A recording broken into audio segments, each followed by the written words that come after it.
a cloaked wraith attack after all, and in the meantime he's gonna have 4 wraiths out attacking before that spire is even completed. Hydralisk Den has gone up. We are gonna see some hydras morphing. He may want to focus on some overlords at some point, but no, it looks like he is gonna focus on drones instead, and that isn't that bad of an idea really, considering he has the 4 wraiths there.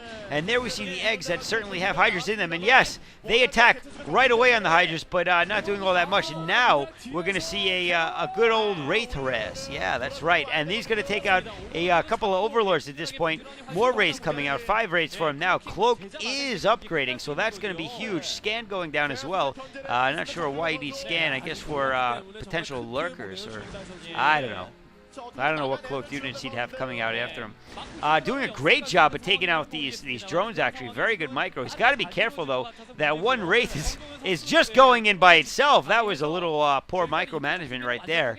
In the meantime, a very decent wall with just a small force of Marines going to be able to hold off any Ling attack. A Vulture there as well. 6 wraiths now at this point. He should really continue to do the harassment. Oh, he's going to take out another Overlord is what he's going to do. But if I were him, I would get back to his the base that he was attacking, which right now is having some time to rebuild, so he's got to be a little bit quicker about things. Another barracks going down, and there we see a couple of Scourge, which frankly probably won't do too much against the 5 wraiths, which are, yeah, there goes one Scourge, and the other are going to certainly go down as well. Yes, both go down.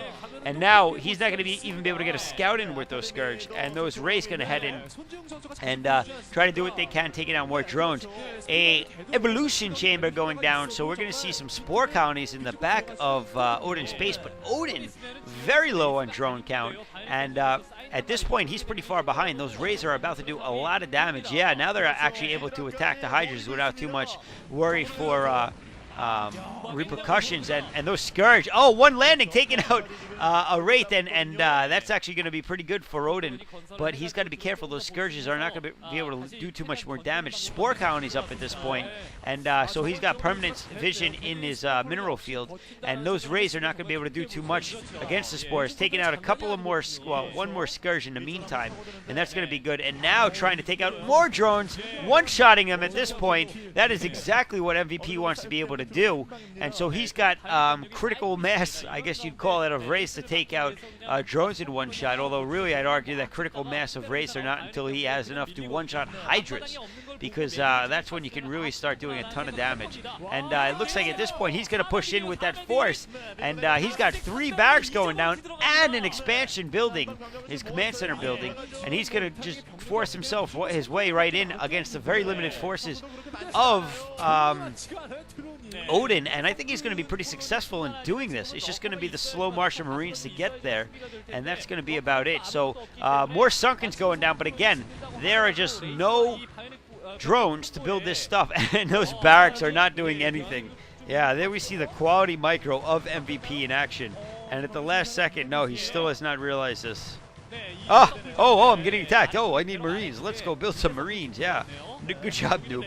So at this point, the Rays are going to try to save the day. In the meantime, pushing forward with that medic Marine force, although I don't know if he has range upgraded. It looks like he's pretty close to those Sunkens. He might have it. And he's going to take out a couple of them, and with his amazing micro, barely take out 2 Lings before he loses them, and then heading back in without medics for his Marines. Quality micro, and now his macro is getting all sloppy as well. So if MVP can coordinate his forces a little bit better, he will take this game, although I'm pretty certain that he's got the game already at this point. He's just got to do a little bit better job of coordinating his attacks. And as soon as he can do that, this game is as good as over. There is now no Spore Colony in the back of the base, so of the natural. So basically, the Rays can come in and take out, I mean, there's a lot of Rays. He should really be going in and taking out those Sunkens with those Rays. Or he could just push straight in with the Marines at this point. I mean, really, it's up to him. I would just do something instead of just prolonging this horribly noobish game here between these 2 players. Entertaining, certainly, but definitely not the most intense game I've seen in the past while. And that is what he's going to do. He is going to attack with the Rays. And we're going to see another Sunken going in the background. But that first Sunken is going to go down in short order. And then once the second Sunken goes down, he is going to be able to push in with the rest of those Marines. And here comes the rest of the force. And that's pretty much going to be it, folks. This is going to be it for Odin at this point. As soon as he takes down that second sunken with those rays, which he decided not to do.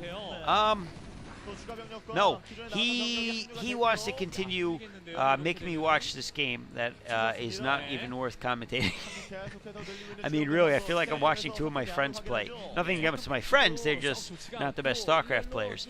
So a lot against these pro leaguers who are not the best StarCraft players. Still, MVP showing his quality lack of macro and micro and coordination and all of the above.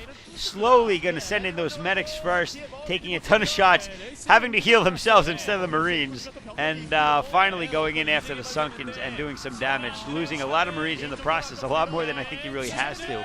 And finally, GG coming from Odin. MVP looking very proud of himself to have won that retarded match. And that means Woongjin Stars actually up 2-1 against Samsung Khan. So now we're going to go to set 4, which has already been commentated, for Firebat Hero against Mensoul Zero. So that's going to be an interesting match, I guarantee it, because I've already done it. And I'll see you after that. Enjoy. Bye. 보기에는 힘들지만 상대방의 심리를 완전히 넘어섰기 때문에 정도현 선수가 결국 그 우위를 바탕으로 승리를 거뒀죠. 네, 그렇습니다. 감이 많이 떨어졌어요. 삼성전자 칸의 저그라인 참여 주역단 두 명의 선수 패배를 했어요. 네, 정말 힘이 쫙 빠졌습니다. 문원신 열고 나갈 힘도 없는 거예요. 네. 확실히 좀 너무 무력하게 당했다라는